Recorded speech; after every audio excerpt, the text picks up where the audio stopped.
Get ready for a meaningful conversation that will help you tackle stress, avoid burnout, and build a healthier, balanced mindset in today's fast paced world. Grab your drink and join the conversation. And now, let's dive into today's session with our host, Josh.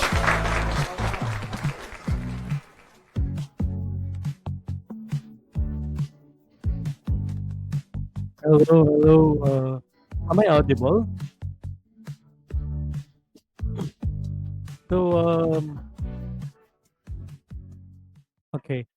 So, hello again. Good evening to all of you guys. Ako day si Josh. So, Bisaya na lang ko, no?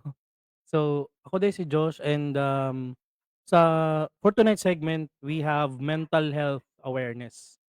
All right, we have mental health awareness. And why is this important? Because I know as a VA for almost 2 years now, it's really a challenge na mag-deal with og mental health issues pag, you're working from home. Kasi, though it might sound na, it's easy kasi nga you're working at the comfort of your own home, narata sa tong mga balay, relax kaayo ana. It becomes a practice na we don't even notice na we already have a mental issues piling up. So, um that's the problem, and then usually in the long run mahimo na siyang dagko na issues kay siyempre we don't notice it, no? So, I have prepared a short presentation just to give you, you know, a jump start on how to deal with common issues that we face from day to day, no? So, ano siya, um, how do I already shared my screen, eh. So, I have a presentation here. Let me just figure out kung paano ba to i-share. Ayun. Thank you, thank you. So, this segment is gonna be called Sit and Sip, the VA Brewing Conversations for a Healthier Mind. So, basically, I chose this kind of theme kasi I love drinking coffee, and coffee gives me that yung kalma na kailangan ko. And I think a lot of us here in this industry, best friend talaga natin yung kape, 'di ba? It's very common among VAs, and ayun nga, this type of segment, and in connection with the topic, it's very fitting kasi we turn to coffee when, 'di ba, pag when we need that extra boost of energy, when we need to have that enough energy to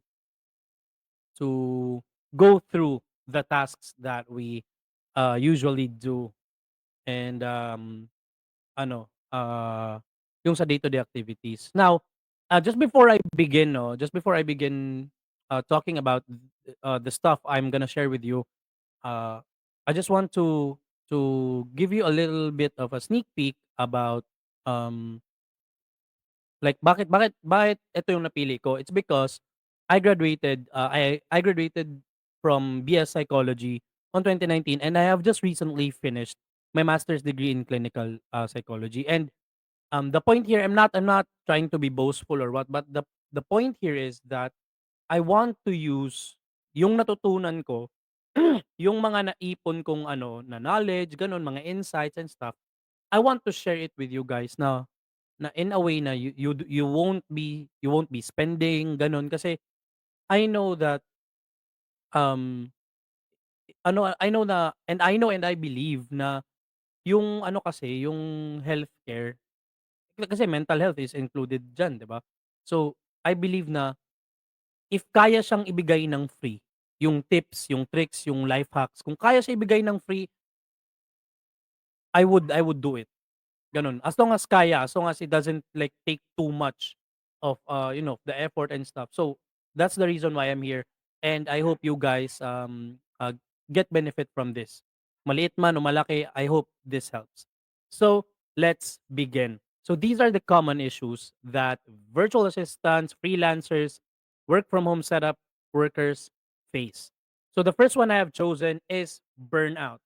basically burnout is real, okay? Hindi siya it's not something na we can just deny, or we can just like tell ourselves that this is not happening, or this is just something that I could um na pwede kong tulugan lang, pwede like maagi rag tulog. Dili siya ingonana, no? So, ang burnout is mahitabo gyud na siya 'pag wala na kay pahuway. And one of the things na na-notice na ako, no, observing sa mga FB groups diri sa, ano, sa mga FB groups sa mga VA diri sa platform, a lot of us realize na hurot na di ay ta, too late na, wala na, nahitabo na. Kumbaga, dili ma-acknowledge pag-ayo ang kakapoy na atong na-feel sa day to day. Ana gud siya, like kanang it becomes something na murag, okay lang ni itulog lang nako, okay lang anana. So, kailangan jud nato ni siya i-acknowledge, no, kasi given if you are ma-burnout ka, it would affect everything. And the worst that could happen is it could take your health also down the drain with it. So, 'pag may tabo na, kabalo na ta, lisod i-file og leave, lisod mag-absent, labaw na sa tuwang work setup. So, as much as possible, kanina mga tips, this can help, no, alleviate and prevent you from going to that extreme point wherein maapektuhan na gyud ang imong whole being. So one is you wanna set your schedule straight. This means na 'pag schedule for work, mag-work, and then naa dyo'y schedule for rest. Dili gyud nato nakalimtan kasi rest is productive. That's the second point. How is it productive? Because if you do not rest, if di ta magpahuway, what happens sa next day is mubaba ug mubaba ug mubaba ang quality sa ato ang work up until such time na mahurot ta. Same with the woman diri sa picture, no? Then next, kanang learn to communicate properly with your client is one siya, important siya kay there was this time na daghan naga-post sa VA Davao, no, na kanang kanang naay mga task na dili na realistic ang deadline ana. And I do believe and respect na naagay mga clients na ingana gyud lang attitude. And I also believe na siguro if we communicate it properly, like if we just convey our concerns about the project deadline, about doing the stuff kay murag lisod ra gyud siya, kailangan sa extended time.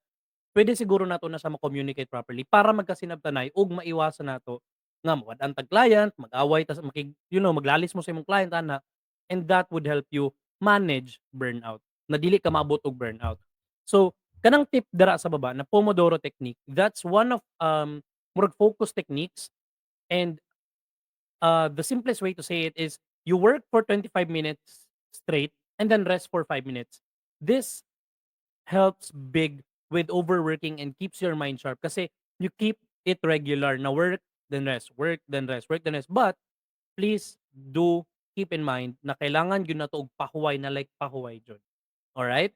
So ang next nato is excuse me, you are not alone. This one, to be honest with you, ako, I'm experiencing this one.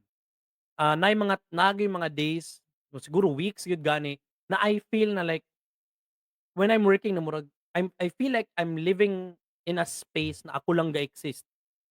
Kay akong client dili man ako siya constantly in connection, like wala may constant connection, wala may ga-chat perme. So, what happens is I feel isolation, I feel na like murag wala naman ko'y gahos-gahos ug balay, uy, tapos wala na akong tropa, murag wala po busy pud sila mag-ana. So, this one matters kasi once isolation hits you and then maabot ka sa point na kanang lisod na kay ibawi ang isolation, puwede na siya mag-cascade into mas lala na conditions, and we don't want that to happen. So, how do we avoid that? First, pinaka-easy na siya, you might wanna join online VA groups or virtual co-working sessions or listen to sessions of the VA radio. That's one, kasi, diri siyempre maka-relate man ta sa isa't isa kay parehas man ta tanan VA. uh, you would somehow feel na, I'm not alone. Second, virtual coffee dates are a thing. Dili lang literal na kanang coffee, but kanang mga maybe mag-watch together og movies with tropa online or play games if you are into games. Pwede pod like literal gyud nga mag-gather mo sa imong tropa ana mag-adto someplace else ana. That's really important. And lastly, kani siya, I have a high school best friend, no. He's a guy, partida pa na, lalaki, but um we check on each other from time to time. Like murag ingani siya na sense, like even a quick voice note to a friend can change your mood. So ga check me with each other na, "Uy, kumusta naman ka?" Na bisang magara-gara lang ana. Because you need to remember that no man is an island, and then human connection boosts oxytocin. So oxytocin is a hormone in our brain that reduces stress and builds trust even in virtual settings. So always remember, you need to have um social life.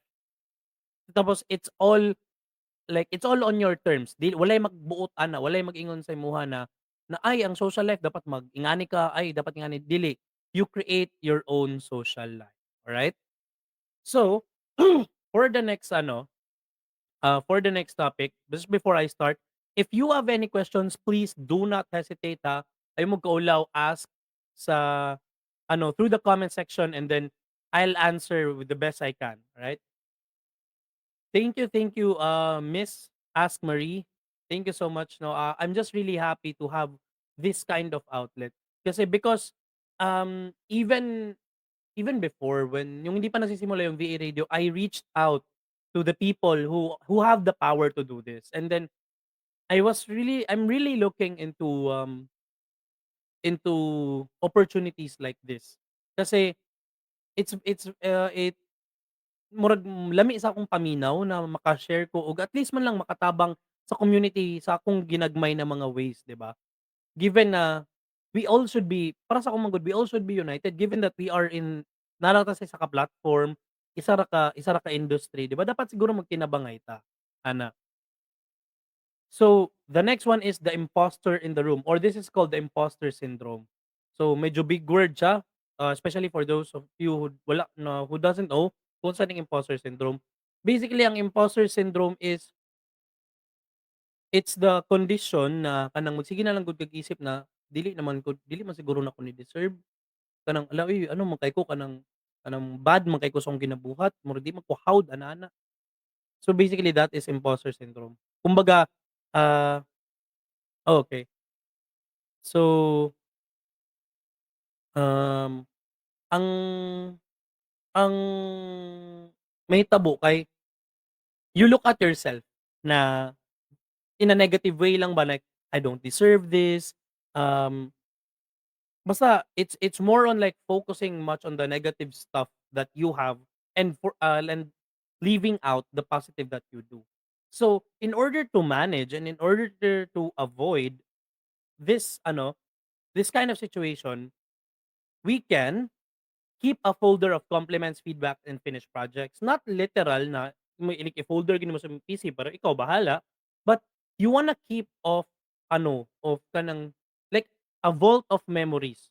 And then this vault of memories should be filled with compliments, with feedback, and finished projects from your client, from your friends, or from people na imuhang ginatabangan or people you are helping. So, um, next is you can talk to someone, another VA, coach, or a therapist. So for me, the VA, another VA or a coach would really work. And then yung therapist is for situations wherein if you really can't handle it anymore, you need to go to a therapist, right? Lastly, keep a record of your small wins. This is just a bit redundant with the first statement, but eto lang I just want to put this out there kasi guys, I know that we live in different conditions. We have different standings in life. We come from different race. We come from different roots. But again, guys, let us remember that we are all humans, and then we need to look at ourselves with the positive and the negative. Hindi yung puro negative lang, hindi din puro positive lang. So, with that, marami kasi akong napapansin na there are times no na yung parang nakakalimutan natin i-reward yung sarili natin. Usually, we just reward ourselves with the big stuff that we finish. Say for example, promotion, salary raise, dun lang tayo nagse-celebrate. But we can also do small celebrations when we finish a single, a task for the day. You can celebrate that. Hindi naman it's not necessary to to like spend a lot, but the essence of celebration should be there. That's the most important thing. The essence of celebration. Let me tell you that celebration could even mean having a good sleep. And how you like parang for example, I finished this task today. So I'm gonna reward myself with good sleep. How will I do it? I'm gonna wind down properly. I'm gonna relax just before I sleep. Gonna get off my phone early, and then like syempre i-on ang aircon, and then relax all throughout your sleep. Like the best sleep that you can get. Ganon. Also, it would be nice to remind yourself that I'm growing and that's valid. So mistakes are part of the journey, ha. Mistakes are part of the journey, wins are part of the journey. So you have to take both of them with you. Hindi pwede na you just keep on looking at your mistakes and you forget that you also win. All right? So always remember you're not lucky, you're worthy. So, next one, we have stress and anxiety. So this one is very common, I think. Like this is parang ano, if I were to list down yung mga ano, this would be at top one or top two. So stress and anxiety, I don't even think na kailangan ko pa siya i-explain, but for our viewers, this is there's a bit of ano, there's a bit of difference with this actually because so to not get stress and anxiety mixed up. So stress is the feeling, the emotions, the bodily manifestations that we feel pag overwhelmed na tayo masyado with work. Like ito yun siya yung kapoy but not in the physical sense pa. It's in our emotional being pa. Alright, so wala pa siyang ano, usually stress begins with no bodily manifestations. And then once the stress gets worse, you will notice it kasi it will come out with bodily manifestations. For example, hair fall. You'll get sick really, really easy. Wala, yung immune system mo is like way down.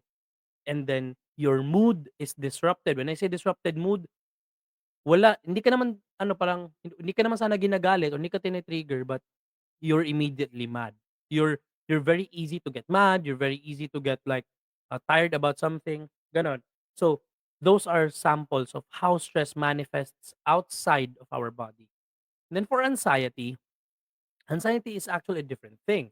Now anxiety is um I don't want I'm not gonna like go with the bookish definition kasi I don't I don't want us to get mixed up. But anxiety is the feeling na yung kaba siya, 'di ba? Parang it might sound simple, kaba, kinakabahan, in Bisaya gikulbaan. So why is this in here? Bakit ba ano ba mali ba? Mali? Is it mali ba na kabahan? Actually hindi. But I want you guys to know na when you feel kaba, when you feel the worry, na balaka mo o nakulbaan mo, this emotion 'pag repeated na siya or 'pag once na naging ano na siya, uncontrollable that it causes disruption, it causes, you to deviate from the normal stuff you do, that becomes a problem. And I tell you, when anxiety becomes a problem, it could lead to very, unwanted and unpleasurable situations. Alright? I don't know if you have heard this, but there are these things that we call anxiety attacks. Alright? Anxiety attacks. Then this causes, siyempre, unpleasurable na feeling, na emotions, ganyan. But for me, the bigger issue here is the physical manifestation of anxiety. Like yung anxiety attack. Kasi this causes shortness of breath. This causes other people to like stop dead in their tracks. Like just to like freeze up. Kasi ano na kinakabahan. Others, basta there are a lot of these manifestations from anxiety attacks na is really not good. Na that might even require immediate medical attention. And we don't want that. So, how do we avoid that? First, box breathing method. What is this box breathing method? So, you imagine a square, right? So, imagine a square, and then let's draw the first. line of the square, the upper part. So let's count 4 seconds. Inhale, one, two, three, four. And then when we go to the other line, we count one, two, three, four as we exhale. So exhale, one, two, three, four. And then we go back to inhaling for the bottom part of the box. One, two, three, four. And then next, to complete the box, the left side, exhale, one, two, three, four. You just repeat that. It might sound very simple. It might sound like sure ka like sa pag ano like through breathing lang it solves it.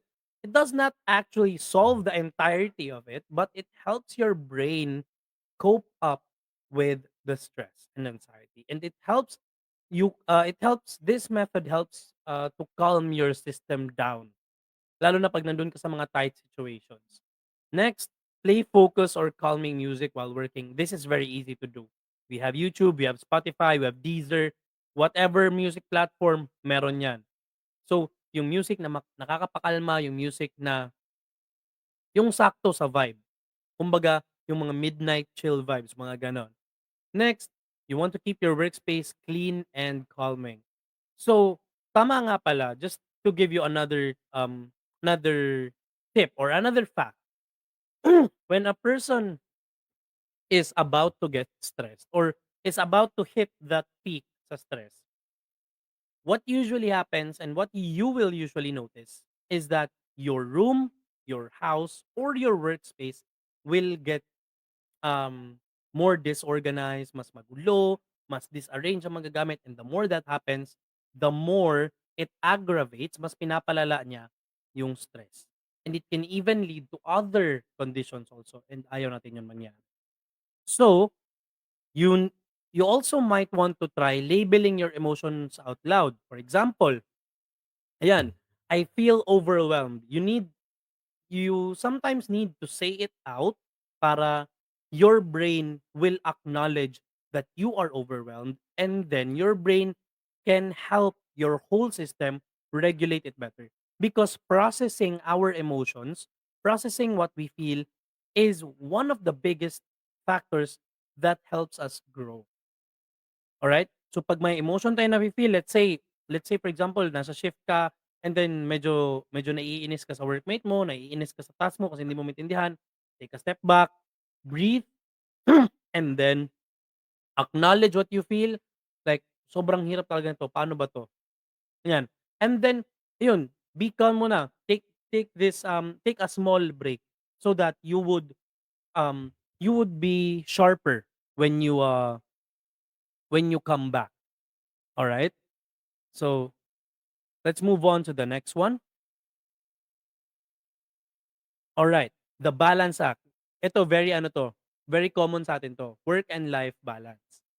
So, when we say work and life balance, maraming swerte 'no, when it comes to this one. Maraming swerte sa work and life balance. May mga client na nakakaintindi talaga ng work and life balance, and then sadly, there's also these clients na parang medyo strict when it comes to saying work and life balance. So, para fair, para para nasa gitna yung ano natin, yung discussion natin. First is, I'm just gonna simply give you tips on how to do this, yung work and life balance. Kasi I know we all have our own, eh. Meron akong narinig na nagwo-work and life balance na kahit nagwo-work siya, may balance pa rin kasi he's doing personal stuff while working. So, that's good for him, that helps him. So, paiba-iba tayo, eh. So, these are gonna be tips on how you can do this no matter what the situation is. So first, you want to create a shutdown ritual to end your day. So maybe you want to stretch, music, or journaling. So journaling, I know is medyo malabo na. So how do you do this? Or what is this exactly? Alam mo yun, yung when you get off work, 'di ba usually you get off work and then may iba diyan na humahabol pa nagche-check ng email or humahabol pa tumitingin sa WhatsApp, sa Skype, sa Teams, gano'n or sa kung ano mang communication platform ginagamit niyo ng client mo. So, you might want to tone that down. If hindi siya possible na i-totally i-out siya by that time, you can tone that down na You might wanna turn your phone brightness down, you might wanna switch to vibrate, silent mode, para your body can have, time to wind down just before you sleep. And why is this important? Para yung rest while we sleep is complete compared to just sleeping immediately dahil pagod ka na sa work, parang gano'n. Next, avoid working from your rest spaces like bed or sofa. So, this is important kasi I know na a lot of us usually work sa I mean, may mga tao na nagwo-work sa sofa, may mga tao na nagwo-work sa dining table, gano'n. This is just a suggestion, this is just a suggestion. But ito kasi siya yung ano, yung rest spaces or yung places na hindi ka dapat mag-work is you can actually bring the ano, parang parang mako-contaminate yung ano, eh, yung environment na kung saan ka, lalo na 'pag stressed ka. For example, ito, as you can see, this is my room. So, at the back, I have my bed. Now, yung work ko kasi is actually, I don't deal with customers. I don't have any customers. Bale, what I do is, I'm on YouTube with my client. So, I don't get that, um, hindi ko kumbaga yung iba talaga yung stress level 'pag you're dealing with customers, lalo na 'pag calls, when you're doing calls. So, for me, it's fine na nandito yung bed ko. I'm working on my rest space, yung sa room. But I never work on the bed. I never work na nasa bed ako then yung i-extend ko yung ano ko, yung keyboard ko tsaka mouse ko. I don't do that kasi you might contaminate the peace, the ambience, the vibe that your bed, your sofa, or your table gives you. Next, you might want to try batching similar tasks together to stay focused. So I guess this is pretty self-explanatory, no? 'Pag pare-pareho yung task, 'pag kaya naman siyang ipag-isa, then ipag-isa mo na. 'Wag na natin patagalin, 'di ba? Let's make it easier for ourselves also, alright? And then, we could also use behavioral activation. What is behavioral activation? You might wanna do things you enjoy because this boosts your mood and productivity. Now, I want to share this with you guys, As you can see, may mga gitara ako dito sa likod, and then I still have 2 guitars na out of the view, alright? So bakit, what's the sense? This is my behavioral activation. Kaso nga lang ngayon I can't do that kasi my left hand is injured. But usually before I work or like 'pag maaga ako nag-start ng work and then I end up early, I usually play the guitar. I'm not a pro. I'm not a pro, but I play the guitar for my own, um, for my own benefit. I spent my money on these guitars for my own benefit. Hindi siya yung para mag-flex or what. It keeps me calm, it keeps me sane. So, parang gano'n siya. So, kayo if kung anong trip niyo, ano yung mga bet niyo gawin, gawin niyo para you are at that balance.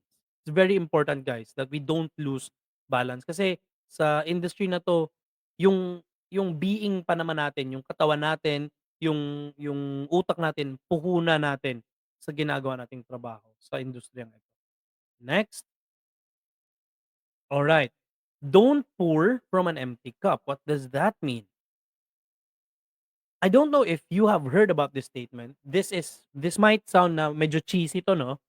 Pero narinig niyo na ba yung kasabihan na hindi mo kayang magmahal ng iba kung hindi mo mahal yung sarili mo? Hindi, 'di ba? Same with other stuff. Hindi mo kayang mag-alaga ng aso, ng pusa, or ng pet if hindi mo kayang alagaan yung sarili mo. And lastly, to wrap that statement, you cannot give what you don't have. So basically, if you don't have self-care, if you don't care for yourself, then you will not have anything to offer.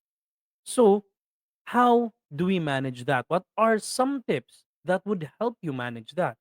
First, you want to put yourself on a calendar. And yes, that's literal. What do I mean about that? Usually ito, hindi 'to masyadong nangyayari sa men. Usually sa women mo 'to naririnig na yung, siyempre kailangan nila parang spa day or kailangan ng, yung gala-gala, gano'n. That's very healthy. That's very healthy. You really need to, as much as possible, go out or do whatever you love that gives you joy, that gives you happiness, that keeps you sane. Kasi once you have self-care, that only means you will have a better version of you and you will have stuff to offer. What is that stuff to offer? You will have better, better yung takbo ng utak nyo, better yung takbo ng being nyo, hindi kayo madali ma-out of the mood, ganun. That's what self-care does. Or you could also move, take stretch breaks, walk, or dance it out. Honestly, I usually do stretch breaks when I'm at work. Kasi ayun nga, nakaupo lang tayo. So, simpleng stretching lang. Put your hands up, sideways, your head, or you can even stand, twist your waist a little bit. Pwede na yon. Itong dance it out, medyo OA na siya, no? But I think may mga taong gumagawa nito, lalo na kung naka-standing desk sila, you could do this. So, yung last is that one more task can wait. Rest won't wait. So, what I mean about this is that I have seen some VAs who like nagpo-post sila na yung pag na-hospitalize na gano'n.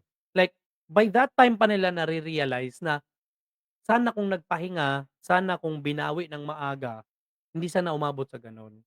So, 'wag na nating hintayin na umabot pa sa gano'n. Always remember talaga, balikan mo yung root. Hindi magwo-work yung industry na 'to if wala tayo. So basically, if hindi tayo healthy, if we don't take care of ourselves, the industry is not gonna move and you're gonna lose. Parang, well, siyempre you're gonna lose your job. And then your bills will start to pile up. Yun, pwede ka pang hospital. And then we don't want that to happen. Kaya, yung one more task, pag feel nyo medyo alanganin na talaga, lalo na pag sleep ha, pag feel mo alanganin na talaga, try to negotiate with the client or pwede mo siya simulan. Lagyan mo lang siya ng start, then try to work on it on the latter part of the day if possible, as much as possible. Kasi guys, yung sarili natin yung puhunan dito, eh, body, mind, 'di ba? So, you reward yourself also not just for completing big tasks. Ito yung na-mention ko kanina, na paaga 'no, but it's also gonna be carried over here. Let's reward ourselves even with the small things that we have, not just for completing big stuff, alright? Always remember that. Next, mental health or being keen about your mental health is not equal to weakness. Because strong ka if you ask for help. Why? Because if you can see that your mental health is somewhat declining and then you ask for help about it, like let's say, yeah, you go to a therapist or you vent out to somebody, um, that makes you strong in the sense that you can acknowledge your weakness. You can acknowledge your current state. Na let's say, pupunta ka sa friend mo, then sabihin mo na, "I'm like feeling very low right now." Tapos, I'm not really feeling very motivated these days. 'Pag gano'n, if marunong ka, if kaya mong tanggapin 'yun na meron talagang days na mababa tayong energy level natin, gano'n, that's being strong kasi kaya mong i-acknowledge, 'di ba? That's being truly strong. Now, in order to manage our mental health, these are like general stuff, no? Therapy, coaching, venting, it's all valid. All right?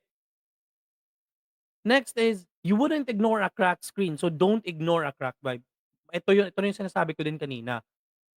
Hindi nga natin ma-ignore na may kaunting ano lang sa monitors natin or may kaunting discrepancy sa work, eh yung sarili pa kaya natin. Wag na talaga natin, ito yung madalas din kasi talaga nangyayari is hinihintay pang lumala. Wag na nating hintayin lumala.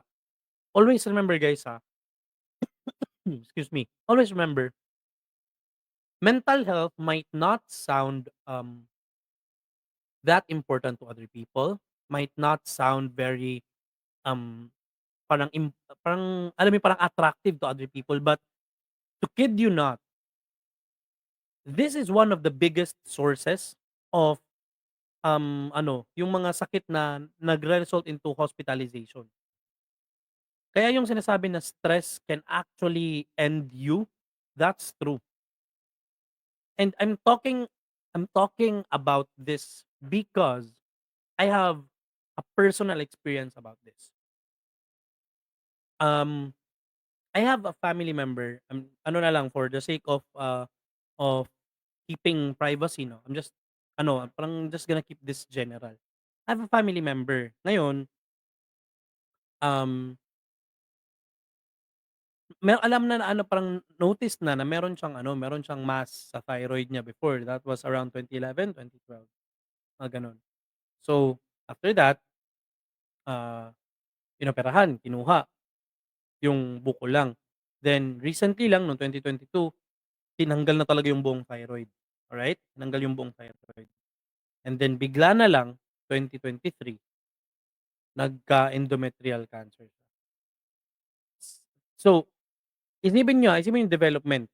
And then, ba't ko nasabi na related siya, bakit stress related? Kasi this family member of ours dealt with a very deep and a very hurting and a very shocking issue. So, as you can see guys, 'wag talaga natin i-skip yung mental health wellness, yung mental wellness natin. As much as possible, hindi kasi siya ano, this is not some kind of sickness na you deal with it with using medicine. Hindi, we don't use medicine. Alright? We use our own ways. And then yung positive ha, 'wag yung mga negative ha. 'Wag yung mga illegal stuff. Yung positive, like for example, you bond with your family, mga gano'n. Don't ever forget that. Kasi kagaya nito, yung tip na nilagay ko dito, just like you troubleshoot a slow laptop, you can tune up your mental health, and that is mostly free, 'di ba? And you need to remember that both are essential tools. A fast gaming laptop that can be used for video editing, for a lot of stuff, for accounting software, will not work with by itself. It needs a very good user, and that is you. Now, how would how would that job exist if there's no you? If you are not in your 100%, 'di ba? So always remember, mental health is very important, guys. Mental health is very important. Manage it properly and always check on yourself before you check on others. All right? Check on yourself and make sure that um you are at your optimal working state in each and every day. Get loads of rest and do the things that you love. Bond with your family, ganun. Basta kung anong trip nyo na positive at legal, as long as it keeps you on the right path, keep doing it and find ways to improve your um your working environment and even your home. Always remember, ito gusto ko lang 'to i-share na tip ha. This tip is shared by my boss, yung pinagtatrabahuhan ko ngayon na client. 1% is better than no progress at all. So 1% every day pala, sorry.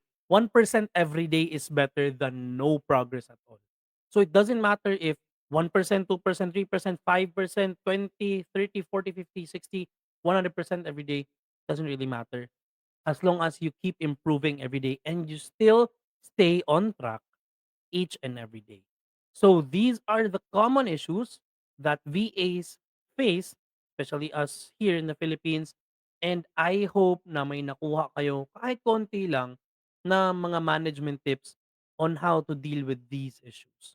And again, guys, I want to remind you that mental health is part of our whole being. Alright? Hindi pwede physical health lang, kailangan din sound mind and sound body. So I want to thank you all so much for staying and for listening to this segment. And if you have questions, again, I could entertain questions for a bit sa comment sections if you have lang naman.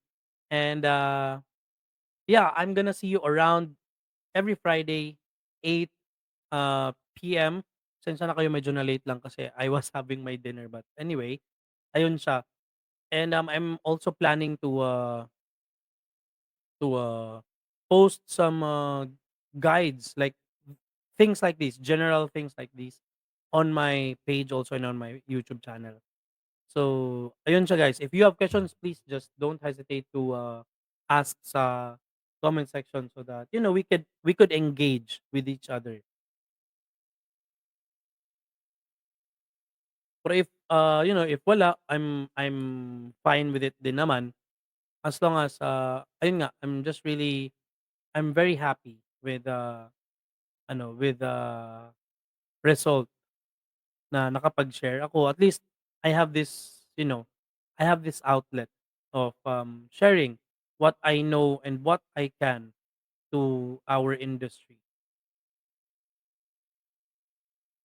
So guys, do you have any like questions or mga suggestions ba ano?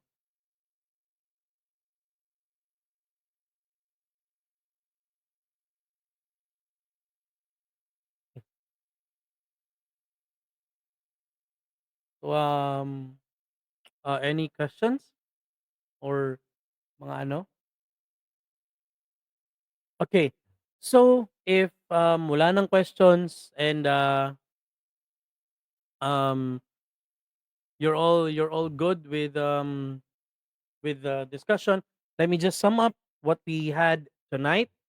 So, basically we had to talk about mental health awareness because it's very important.